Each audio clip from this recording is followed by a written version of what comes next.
Hello అండి, అందరూ ఎలా ఉన్నారు? సో మేమైతే చాలా చాలా బాగున్నాము. తెలుగులో మొట్టమొదటిసారిగా హిమాచల్ ప్రదేశ్ అలాగే చాలా అందమైన ప్రదేశాలు మన ఛానల్లో మాత్రమే వస్తున్నాయండి. సో తప్పకుండా సబ్స్క్రైబ్ చేసుకోండి. మీరు సబ్స్క్రైబ్ చేసుకొని అలాగే బెల్ సింబల్ని క్లిక్ చేసి పెట్టుకున్నారంటే మీకు వచ్చే అన్ని వీడియోస్ నోటిఫికేషన్స్ మీరు చూడొచ్చు, మేము అప్లోడ్ చేసేవి. సో చాలా అంటే చాలా బ్యూటిఫుల్ ప్లేసెస్ ఉన్నాయండి హిమాచల్ ప్రదేశ్లో. ఆ వీడియోస్ అన్నీ మీకు తొందరలోనే అప్లోడ్ చేస్తాను. సో తప్పకుండా సబ్స్క్రైబ్ చేసుకోండి మన ఛానల్ని. సో మేమైతే ఫస్ట్ దోహా నుంచి స్టార్ట్ అయిపోయామండి హిమాచల్ ప్రదేశ్కి వెళ్ళడానికి. సో ఫస్ట్ మేము దోహా టు ఢిల్లీ ఫ్లైట్ అయితే తీసుకున్నాము. సో ఇది దోహా ఎయిర్పోర్ట్ చాలా బాగుంటుంది, చాలా నీట్గా, అలాగే ది బెస్ట్ ఎయిర్పోర్ట్గా ఎన్నో సార్లు అవార్డు తీసుకున్న ఎయిర్పోర్ట్ అన్నమాట ఇది. సో చాలా బాగుంటుంది. సో ఇదంతా కూడా మనకి తెలిసిందే కదా, ఎయిర్పోర్ట్లో షాపింగ్ ఉంటుంది. సో జస్ట్ లేదా ఆఫర్స్ ఉన్నాయి చాక్లెట్స్ అంటే మేము చూస్తూ ఉన్నాము. చాలా అంటే చాలా బాగుంటుంది ఎయిర్పోర్ట్ అయితే కూడా. సో మేము రీచ్ అయ్యేసరికి ఎర్లీ మార్నింగ్ అనమాట మా ఫ్లైట్. సో మేము అక్కడే లాంజ్లో బ్రేక్ఫాస్ట్ చేసాము. ఎయిర్పోర్ట్లోనే లాంజ్ ఉంటుంది. సో అక్కడ బ్రేక్ఫాస్ట్ చేసి స్టార్ట్ అయిపోయామన్నమాట. సో మా గేట్ వచ్చి చాలా లాస్ట్లో ఉండింది, 86 అలా ఇచ్చాడు. సో ఆ గేట్ దగ్గరికి మేము రీచ్ అవ్వడానికి కొంచెం టైం పడుతుంది. సో దారిలో అలా షాపింగ్ చూసుకుంటూ ఏమేమన్నా కొత్త ఆఫర్స్ ఉన్నాయా, ఎలా ఉన్నాయి షాప్స్ అనేసి అవన్నీ చూసుకుంటూ వెళ్తున్నాము. ఇక్కడ చాలా అంటే చాలా డిఫరెంట్గా పెట్టింటారు అనమాట. సో ఎయిర్పోర్ట్ లోపలే మళ్ళీ మనకి చిన్న మెట్రో ఉంటుంది. ఒక గేట్ నుంచి ఇంకొక గేట్ దగ్గరికి వెళ్ళడానికి, అంటే లాంగ్ గేట్ దగ్గరకంతా కూడా మెట్రోలో వెళ్ళొచ్చు. సో మేము మెట్రోలో స్టార్ట్ అయిపోయాము. వితిన్ 5 minutesలో మనం వెళ్ళాలనుకున్న గేట్ దగ్గర స్టాప్ చేసేసారు. సో ఇక్కడ మాది C86. మేము మళ్ళీ కిందకి వెళ్ళాలి గేట్ దగ్గరికి. చాలా బాగుంది పైనుంచి వ్యూ అంతా కూడా. ఇదంతా కూడా ఆర్కిటెక్చర్ కానీ అలాగే లోపల వాళ్ళు యూజ్ చేసే డిజైన్స్ కానీ చాలా డిఫరెంట్గా ఉంటుంది. సో అవన్నీ మీకు చూపిద్దామని చెప్పి స్టార్టింగ్ ఈ క్లిప్ అయితే పెట్టాము. ఇదంతా కూడా ఎయిర్పోర్ట్ వ్యూ అండి. సో మేము ఇండిగో ఫ్లైట్ అయితే ఆ రోజు తీసుకోవడం జరిగింది. సో ఇండిగో ఫ్లైట్లో స్టార్ట్ అయిపోయాము. సో మేము అక్కడి నుంచి ఢిల్లీకి రీచ్ అయ్యేసరికి మాకు ఈవినింగ్ 1:30, 2 o'clock అయింది మేము ల్యాండ్ అయ్యేసరికి. సో మాకు ఢిల్లీ టు మళ్ళీ మేము వెళ్ళాలనుకున్న హిమాచల్ ప్రదేశ్లో కసోల్కి వచ్చి మాకు నైట్ 10:30కి అనమాట బస్సు. సో మధ్యాహ్నం అంతా అక్కడ జస్ట్ కొంచెంసేపు టైం పాస్ చేసి నైట్ అయితే స్టార్ట్ అయిపోయాము. ఇదంతా కూడా ఎర్లీ మార్నింగ్ వ్యూ అండి, సన్ రైజ్ అవుతా ఉన్నప్పుడు వ్యూ అనమాట. చాలా బాగుంది. సో మేము నైట్ బాగా రెస్ట్ తీసుకొని మార్నింగ్ లేవగానే ఈ బ్యూటిఫుల్ వ్యూ చూడడానికే నాకు అంత తొందరగా మెలకు వచ్చిందేమో అనిపించింది. చాలా బాగుంది.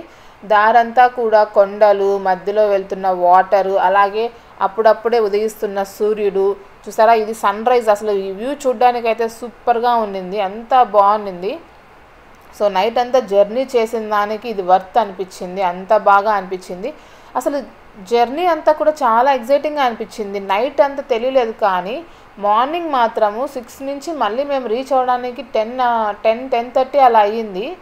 10:30 12 అయిపోయింది మెయిన్ ప్లేస్కి వెళ్ళడానికి. సో ఆ 4-5 hours జర్నీ అయితే మాత్రం ది బెస్ట్ ఎక్స్పీరియన్స్ అండి. ఎవరైనా కూడా హిమాచల్ ప్రదేశ్కి వెళ్ళాలి అనుకున్న, మనాలి ఇలా వెళ్ళాలనుకున్న వాళ్ళు మనకి ఫ్లైట్ కూడా ఉంటుంది, డొమెస్టిక్ ఫ్లైట్ ఢిల్లీ నుంచి. కానీ వీలైతే మీకు టైం ఉంది, కంఫర్ట్ అనుకుంటే బస్ జర్నీ ప్లాన్ చేయండి. దారిలో వ్యూస్ అయితే చాలా బాగుంటాయి. మనం ఎక్కడా చూడము ఇలాంటి నేచర్ని. అసలు కొండల మధ్యలో మనం వెళ్తూ ఉండేటప్పుడు ఇటు సైడ్ అటు సైడ్ కొండలు మధ్యలో బస్సు వెళ్ళేటప్పుడు వ్యూ అయితే అదిరిపోతుంది. ఫ్లైట్ ఏముందండి 1 hour ఢిల్లీ టు మనాలి వెళ్ళడానికి. సో మళ్ళీ మనకి బస్సు వచ్చి కసోల్ కన్నా ముందు ఒక బస్ స్టాండ్లో స్టాప్ చేసి అక్కడి నుంచి మళ్ళీ మినీ ట్రావెలర్లో వాళ్ళు మనల్ని ఎక్కించి కసోల్కి తీసుకెళ్తారు. ఎందుకంటే ఆ రోడ్ అంతా కూడా ఇటు సైడ్ చూసారా మొత్తం లోయ, వాటర్ వెళ్తూ ఉంటుంది. ఇటు సైడ్ వచ్చి కొండ, చిన్న చిన్న రోడ్స్, ప్లస్ లైట్గా రెయిన్ఫాల్ కూడా స్టార్ట్ అయింది. సో అందుకని అక్కడ హై బస్ అంటే పెద్ద పెద్ద బస్సులు అనేవి ఆ రోడ్లో వెళ్ళవంట. సో అందుకని ఎవరైతే ప్యాసింజర్స్ టికెట్స్ బుక్ చేసుకుంటారో వాళ్ళని ముందు స్టాప్లోనే స్టాప్ చేసి అక్కడి నుంచి ఇలా మళ్ళీ మినీ ట్రావెలర్స్లో వాళ్ళని ఎక్కించి తీసుకెళ్తారు. ఈ వ్యూ అయితే కొంచెం భయం కూడా అనిపించింది కొంచెం, కానీ చాలా బాగుండిందండి. ఇది ఎన్ని కిలోమీటర్ల వరకు ఈ వాటర్ ఫ్లో అనేది వెళ్తూనే ఉంది. అటు సైడ్ ఏమో కొండలు, లోయ, ఇటు సైడ్ వచ్చి మళ్ళీ కొండలు, చిన్న రోడ్డు మధ్యలో మొత్తం వాటర్ ఫాల్స్. అసలు బస్సు ఇంకొంచెం ఇలా అంటే పడిపోతుందేమో అన్న కొంచెం భయం కూడా అయితే అనిపించింది నాకు స్టార్టింగ్లో. కానీ చూసే కొద్దీ వ్యూ అయితే సూపర్ అండి. చూసారా అసలు ఆ కొండలు, ఆ గ్రీనరీ, అప్పుడప్పుడే తెల్లవారుతూ ఉండడము, ఆ మంచు చాలా బాగుంది. ది బెస్ట్ ఎక్స్పీరియన్స్ నాకైతే అనిపించింది.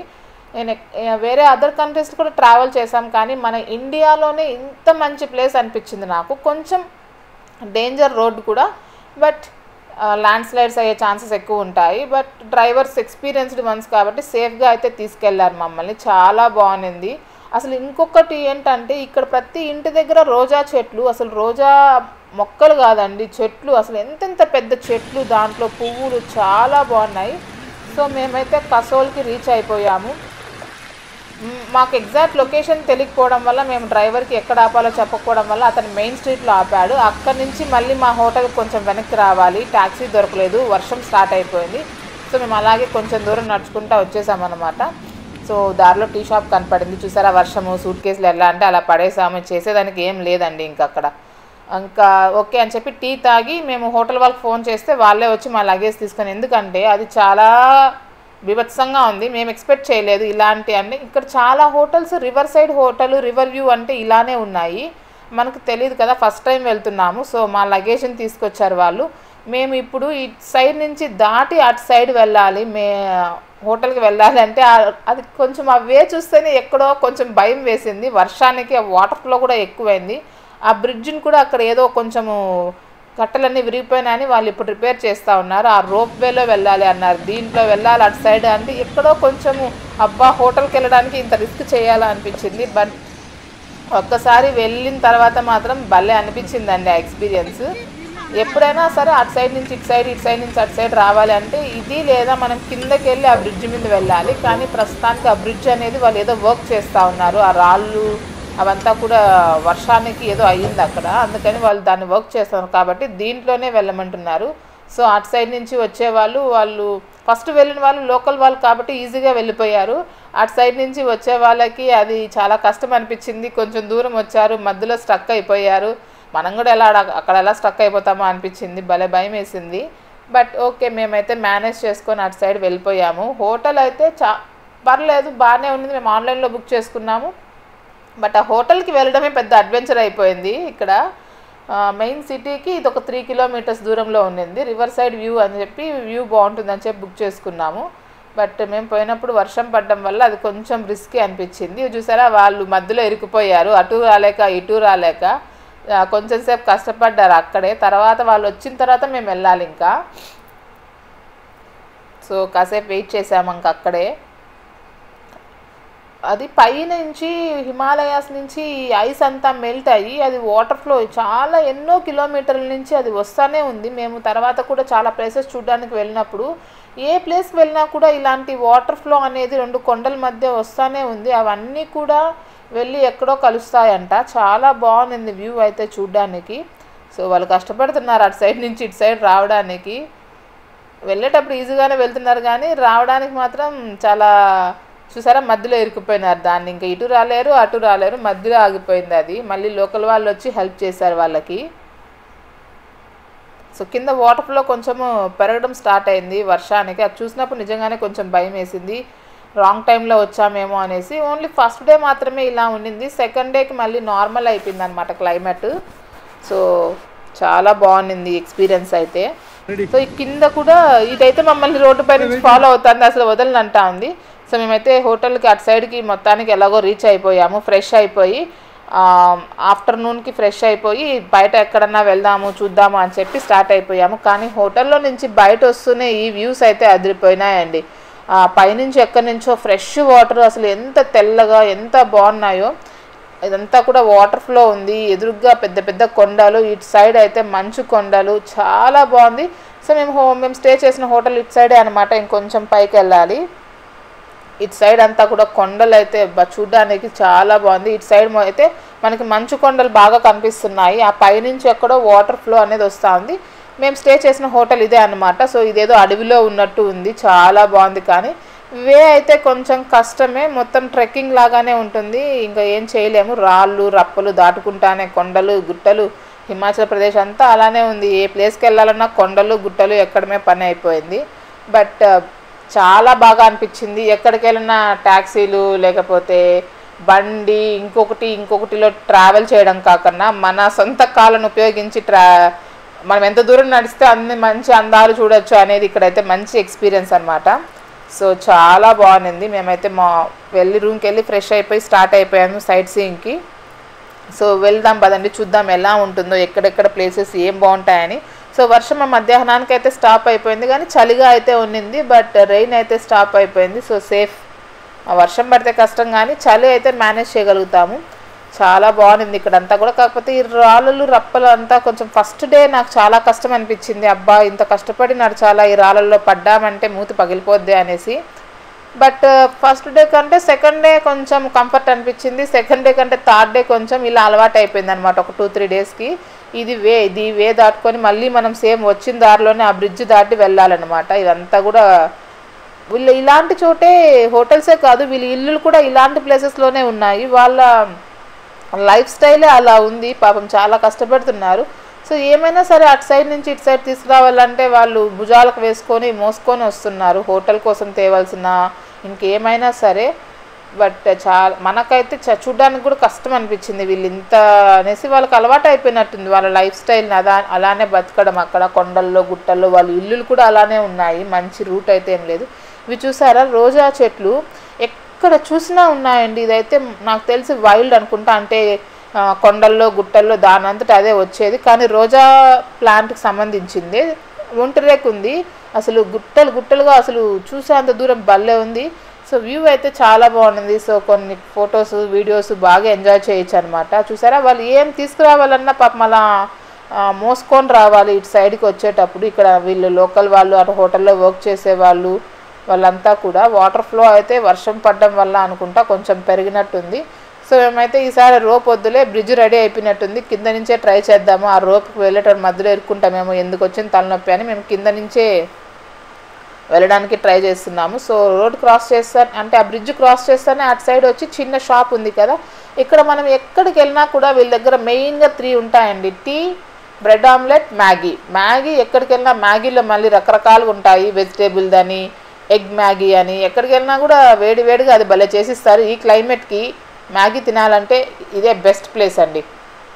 సో బ్రిడ్జ్ అయితే కొంచెం రెడీ అయినట్టుంది. సో వెళ్తున్నాము. సో మేము రోడ్ క్రాస్ చేసి మెయిన్ రోడ్ మీదకి రావాలన్నమాట. మనము సిటీలోకి వెళ్ళాలంటే రోడ్ క్రాస్ చేస్తానే అక్కడ శనీశ్వర స్వామి దేవాలయం ఉంది అన్నారు. సో ఓకే ఎలాగో వచ్చాము కదా, దేవుని దర్శనం కూడా చేసుకొని వెళ్దాము అని చెప్పి అలా వెళ్ళాము. చాలా బాగుంది అసలు, ఎంత పెద్ద చెట్లు. మళ్ళీ ఇటు సైడ్ చూసారా, మళ్ళీ అక్కడ కూడా వాటరే. సో ఆ గుడి ఇప్పుడిప్పుడే కన్స్ట్రక్షన్ జరుగుతూ అన్నట్టుంది. ఇక్కడ కొంతమంది చూడ్డానికి వచ్చిన వాళ్ళు, ట్యాక్సీ వాళ్ళు కార్లు అయితే పార్క్ చేసుకున్నారు. ఇక్కడంతా కూడా వాటర్ ఫ్లో బ్రిడ్జ్ ఉందన్నమాట. సో వెళ్ళి దర్శనం చేసుకుందామని మేము చూద్దాం గుడి ఎలా ఉంటుందని చెప్పి వెళ్తున్నాము. ఇక్కడ ఆంజనేయ స్వామి గుడి కూడా ఉంది అన్నారు. సో జనాలు అయితే ఎవరు కనిపించట్లేదు, ఎవరో లోకల్ వాళ్ళు కొంతమంది ఉండి పూజ చేసుకుంటా ఉన్నారు. అసలు ఈ చెట్టు చూసారా ఎన్ని సంవత్సరాలదో, కానీ అసలు మొత్తము పైనుంచి ఈ పక్క దాకా నీడ దాందే వస్తుంది. ఇక్కడ ఆంజనేయ స్వామిది పెట్టున్నారు. అలాగే శనీశ్వర స్వామిది ఏదో తెలియదు, కానీ మొహానికి క్లాత్ అయితే కప్పేస్తున్నారు. పైన అంతా కూడా అందరు దేవుళ్ళ ఫోటోలు పెట్టున్నారు. ఇటు సైడ్ వచ్చి మొత్తం ఇక్కడ నేను ఇదొకటే కాదు, ఇంకా 2-3 గుళ్ళల్లో చూశాను. వీళ్ళు మొత్తం ఇట్లా త్రిశూలాలని గుచ్చి పెట్టి ఒకటి ఏదో పూజ చేస్తూ ఉన్నారు వాళ్ళ సాంప్రదాయం ప్రకారము. ఇక్కడ వచ్చి ఇంకా అమ్మవారు, శివుడు, నంది చాలా బాగుంది. శివలింగం కూడా చిన్నదిగా చాలా అందంగా, చూస్తానే ఏదో తెలియని ఫీలింగ్ అనమాట. చూడండి అసలు ఎంత బాగుందో. శివుడు అంటేనే ఆయన ఎప్పుడు కొండల్లో గుట్టల్లో ఉంటాడు కదా, అసలు ఎంత బాగా న్యాచురల్గా ఫామ్ అయిన శివలింగం అంట అది. అక్కడ లోకల్ వాళ్ళు చెప్పారు ఆ కొండల్లో నుంచి. సో ఆ టెంపుల్ ఇప్పుడిప్పుడే కన్స్ట్రక్షన్ చేస్తూ ఉన్నారనమాట. సో ఇక్కడ చాలా విచిత్రంగా అనిపించింది. ఈయనకి శనీశ్వర స్వామికి ఎందుకో వాళ్ళు కళ్ళకి గంతలు కట్టున్నారు. అక్కడ అడుగుదామంటే ఎవరు పెద్దగా కనపడలేదు. ప్లస్ ఒక స్వామి వచ్చి ప్రసాదం తీసుకోండి అని ఇచ్చేళ్ళారు. చాలా లక్కీగా ఫీల్ అయ్యాము. ఎందుకంటే జనాలే లేని చోట వాళ్ళు ప్రసాదం చేసిన దాంట్లో మళ్ళీ మనం వెళ్ళిన వాళ్ళకి ఇవ్వడం అంటే సో చాలా లక్కీగా ఫీల్ అయ్యాను నేనైతే. ప్రసాదం తీసుకోవడం గుళ్ళ దగ్గర అనేది మనకి ప్రాప్తం ఉంటే కానీ దొరకదు అంటారు కదా. సో వేడిగా అది కేసరి అనుకుంటా ఇచ్చారు. సో మేము ఇక్కడ నుంచి క్యాబ్ తీసుకొని వెళ్తున్నాము.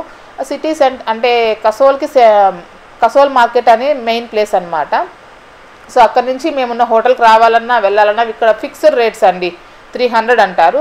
సో మేము అక్కడ మణికరణ్ అనే ప్లేస్కి వెళ్తున్నాం అనమాట. మణికరణ్ అనేది చాలా ఫేమస్ అక్కడ హిమాచల్ ప్రదేశ్లో కసోల్లో ఉంటుంది. అక్కడ మనకి చాలా బ్యూటిఫుల్ ప్లేసెస్ ఉన్నాయి. సో కానీ వే అంతా కొంచెం ఇట్లానే ఉంటుంది, కిందకి దిగి వెళ్ళాలి. సో మేమైతే మణికరణ్కి రీచ్ అయిపోయాము. ట్యాక్సీ వాళ్ళను అక్కడే అంటే ట్యాక్సీ అతను అక్కడే వెయిట్ చేసి రిటర్న్ తీసుకొచ్చేదానికి 1200 చెప్పాడు. దారిలో కూడా ఇంకా కొన్ని ప్లేసెస్ చూపిస్తానన్నాడు. సరే ఓకే, మళ్ళీ వేరే ట్యాక్సీ వెతుక్కోవడం ఎందుకులే అని చెప్పి ఫస్ట్ డే ఇలా ప్లాన్ చేశాము. సో ప్లేస్ అయితే చాలా బాగుంది, బ్యూటిఫుల్గా ఉంది. ఇక్కడ అంతా కూడా హాట్ స్ప్రింగ్స్ అనమాట. అంటే దీని స్పెషాలిటీ ఏంటంటే న్యాచురల్గా ఫామ్ అయిన వేడి నీళ్ళ అనేది వస్తుంది ఇక్కడ. అది ఎక్కడి నుంచి వస్తుంది, ఎలా వస్తుంది అనేది ఎవరికి తెలీదు. కానీ దాంట్లో స్నానం చేయడం వల్ల చాలా అంటే ఆరోగ్య సమస్యలు అవన్నీ తగ్గుతాయని జనాలు బాగా నమ్ముతారు. మేము స్నానము అదంతా చేయలేకపోయినాము. సో అక్కడ కనిపిస్తూ ఉంది కదా, అక్కడి నుంచి వస్తాయన్నమాట. సో ఆ వాటర్ని దీని లోపల చిన్న కోనేరుగా చేసి స్టోర్ చేసి పెట్టున్నారు. అమ్మాయిలు సపరేట్గా అబ్బాయిలు సపరేట్గా స్నానం చేసి బట్టలు మార్చుకోవచ్చు అనమాట, లోపలే ఉంటుంది అది. సో ఇదంతా కూడా వాటర్ ఫ్లో, ఆ వేడి నీళ్ళు కూడా దీంట్లో కలిసిపోతూ ఉన్నాయి. కానీ లోపల కూడా ఉంది అలాంటిది. సో ఈ లోపలంతా కూడా టెంపుల్ ఉంది. మణికరణ్ అనే ఈ ప్లేస్ నేమ్ వచ్చి మణికరణ్ అంటారు. చాలా బాగుంది. అలాగే గురుద్వార్ కూడా అంటారు, ఎందుకంటే సిక్కులు పూజించే వాళ్ళ గురువు యొక్క గుడి కూడా ఉంది లోపల. అలా అందుకని దీన్ని మణికరణ్ అలాగే గురుద్వార్ అంటారు. సో మేము ఫస్ట్ లోపలికి వెళ్ళడమే, మేము లోపలికి వెళ్ళామన్నమాట. గురుద్వార్ అది దాటుకొని వెళ్ళాము, ఎందుకంటే లోపల ఒక చాలా విశిష్టమైన మనకి ఒక శివాలయం ఉంది. సో ముందుగా మనం శివుని దర్శించుకుందామని చెప్పి మేము లోపలికి వెళ్ళాము. సో ఇక్కడ చూసారా, ఇక్కడ హాట్ వాటర్ అంతా కూడా ఎక్కడి నుంచి వస్తానో తెలియదు, వస్తూ ఉంటాయి. ఇక్కడ ఇంకొక విశిష్టత ఏంటంటే ఇక్కడ చిన్న మూటల్లో బియ్యం కట్టి అమ్ముతారు. ఆ బియ్యంని ఆ వేనీళ్ళల్లో ఉడకపెట్టి దాన్ని ప్రసాదంగా తినడం వల్ల కూడా మంచి జరుగుతుంది అని చెప్పి జనాలు నమ్ముతారు. సో అందరూ కొనుక్కొని చూసారా, అక్కడ అందరూ పెట్టినారు కదా రైస్ బ్యాగ్స్, అక్కడ అమ్ముతారనమాట. 10 రూపీస్ 20 రూపీస్ ఇస్తే ఆ బ్యాగ్ తీసుకొని ఒక 5 to 10 minutes ఆ హాట్ వాటర్లోనే పెట్టి డిప్ చేసి పెట్టుకొని ఉంటే అది రైస్ అవుతుంది. సో దాన్ని ఇంట్లో వెళ్ళిన వాళ్ళు అందరూ ప్రసాదంగా తీసుకుంటారు. సో మేమైతే శివుని దర్శనం చేసుకున్నాము. అలాగే ముందర శివయ్యది ఆ రూపం ఉంది కదా, చాలా బాగుంది. ఇది వచ్చి గురుద్వార్ అన్నమాట. ఇక్కడ ఎవరైనా సరే మనం వాళ్ళ ప్లేసెస్కి వెళ్ళేటప్పుడు మనం వాళ్ళ నమ్మకాన్ని మనం గౌరవించాలి కదండి. పిల్లలైనా పెద్దవాళ్ళైనా ఆడవాళ్ళైనా ఎవరైనా కూడా తలకి క్లాత్ చుట్టుకుందే వాళ్ళ లోపలికి అలో చేయరనమాట. స్టార్టింగ్ వాళ్ళ గురువులు కూర్చొని ఉన్నారు, వాళ్ళ స్వామి వాళ్ళు. సో ఎవరైనా సరే నెత్తికి క్లాత్ చుట్టుకొని ఎవరైనా వెళ్ళండి. మీరు సిక్కులా కాదా అని వాళ్ళు ఏం అడగరు, ఎవరైనా వెళ్ళొచ్చు. కానీ క్లాత్ అనేది మనం పైన వేసుకొని వెళ్ళాలి. సో లక్కీగా నా దగ్గర ఒక స్కార్ఫ్ ఉంది, సో అది నేను పెట్టుకొని వెళ్ళాను. సో లోపల వాళ్ళ చాలా బాగా పెట్టుకున్నారనమాట. సో అందరూ వచ్చి వాళ్ళ గురువులు అందరు ఫొటోస్ పెట్టుకున్నారు. సో వచ్చి పూజ చేసుకొని వెళ్తూ ఉన్నారు. చాలా బాగుంది లోపలైతే. కొంతమంది కూర్చొని భజనలు చేసుకుంటా వాళ్ళ పద్ధతులు అయితే చేసుకుంటా ఉన్నారు. ఇదంతా కూడా గురుద్వార్ అనమాట. ఈ లోపలే ఉన్నాయి 2 పక్కనే మన శివయ్య స్వామి గుడి, అలాగే వీళ్ళ గురుద్వార్ అనేది చాలా బాగుంది. ఇలా అసలు 2 డిఫరెంట్ పీపుల్ ఒకే చోట పూజ చేసుకుంటా ఉన్నారు, ఏ ఇబ్బంది లేకన్నా అనేది ఇక్కడే చూడొచ్చు. చాలా బాగుంది. అలాగే వీళ్ళు కింద వచ్చి వీళ్ళు ప్రసాదం కూడా ఇస్తూ ఉన్నారు. గురుద్వార్లో ఫ్రీగా భోజనం అనేది పెడతా ఉంటారు. సో చాలా బాగుంది. మేమైతే లోపలంతా చూసాము. లోపల ఇంకా చిన్న షాప్స్ కూడా ఉన్నాయి, ఏమైనా కొనుక్కోవాలి అంటే శివుడికి సంబంధించినవి కానీ గురుద్వార్ వాళ్ళవి కానీ. సో కిందంతా వాటర్ ఫ్లో పోతూ ఉంది, ఇంకా ఫొటోస్ తీసుకునే వాళ్ళు. టూరిస్టులు అయితే ఫుల్గా క్రౌడ్ ఉన్నారు. ఆ రోజు సాటర్డే అనమాట. సో ఇక్కడ కూడా సాటర్డే సండే ఫుల్ క్రౌడ్ ఉంటారు, దగ్గర నుంచి వచ్చి ఇక్కడ విజిట్ చేసేవాళ్ళు. ఇవన్నీ షాప్స్. నెక్స్ట్ మళ్ళీ మేము బ్యాక్ కసోల్ మార్కెట్ రీచ్ అయిపోయాము. కొంచెం బాగా చలి అనిపించింది. సో క్యాబ్ తీసుకుందాము అని చెప్పి మేము మళ్ళీ గురుద్వార్ ఆ మణికరణ్ చూసుకున్న తర్వాత, ఇది లోకల్ మార్కెట్, చాలా బాగున్నాయి. కానీ కాస్ట్ సాటర్డే సండే ఒక ప్రైస్ ఉంటుంది, వీళ్ళ దగ్గర మండే అయితే మళ్ళీ ఒక ప్రైస్ ఉంటుందండి, అది గుర్తుపెట్టుకోండి. సో చలి పెడతా ఉంది బాగా, మళ్ళీ జలుబు చేస్తుంది అని చెప్పి మేము క్యాబ్ తీసుకుందామని వెళ్ళాను. సో మెటీరియల్ అయితే బాగుంది, కానీ ప్రైజెస్ అయితే కొంచెం ఎక్కువ చెప్తా ఉన్నారు. ఎందుకంటే వాళ్ళకి సండే సాటర్డే బాగా జరుగుతుందంట, మళ్ళీ మండే నుంచి టూరిస్టులు తగ్గుతారు కాబట్టి వాళ్ళు ఆ 2 రోజులు కొంచెం ఎక్కువ చెప్తున్నారు. మళ్ళీ మండే అయితే కొంచెం తగ్గుతూ ఉంది. అందరూ ఫిక్స్డ్ రేట్ అనే అంటారు. సో చాలా రకాలు ఉన్నాయి ఉలన్కి సంబంధించినవి ఇక్కడ. హ్యాండ్మేడ్ బ్యాగ్స్ కానీ క్యాప్స్ కానీ, హ్యాండ్ బ్యాగ్స్ అయితే కలెక్షన్ చాలా బాగుంది, దండిగా ఉన్నాయి. సో మనం ఒకసారి వాళ్ళని అడగాలి కాస్ట్ కూడా. సో నెక్స్ట్ వచ్చి ఇక్కడ సో మేము కూడా కావాల్సిన క్యాప్, గ్లౌజ్, అలాగే సాక్సెస్, ఆ చలికి సరిపడా వేసుకోవడానికి ఉలన్ సాక్సెస్ చాలా బాగున్నాయి, తీసుకున్నాను. ప్రైస్ అయితే వాళ్ళు అసలు ఫిక్స్డ్ ప్రైస్ అంటున్నారు. ఇంకా మన అవసరం కదా, క్లైమేట్ చాలా చల్లగా ఉండిందని చెప్పి తీసుకోవాల్సి వచ్చింది. మేము మార్కెట్లో నుంచి బయట వస్తానే ఇక్కడ ఇంకోటి కనపడింది అనమాట. లోకల్ ఫెస్టివల్ ఏదో జరుగుతూ ఉంది. ఇక్కడ మహాశివుణ్ణి చాలా రకాలుగా ఆరాధిస్తారు. సో ఆ లోకల్ వాళ్ళందరూ ప్రతి విలేజ్కి దేవుణ్ణి ఊరేగింపుగా తీసుకెళ్తారంట. సో అందుకోసం అని చెప్పి ఆ లోకల్ ఫెస్టివల్ చాలా బాగుంది. సో తప్పకుండా వీడియో మొత్తం చూడండి. Please subscribe my channel. See you on next video guys. Thank you so much.